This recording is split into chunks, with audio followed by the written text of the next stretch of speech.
Hello everyone! Welcome back to Grammar Guardians.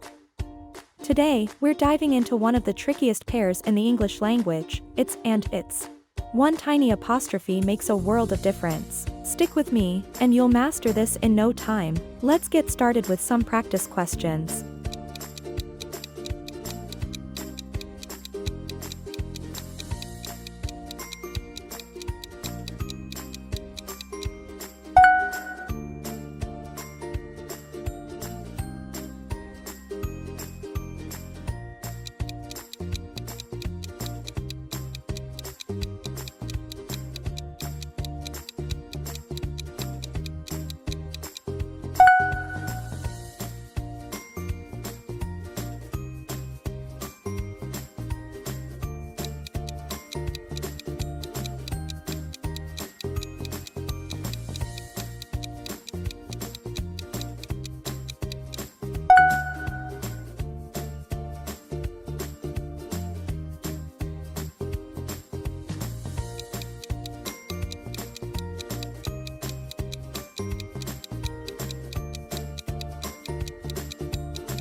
Remember, practice makes perfect.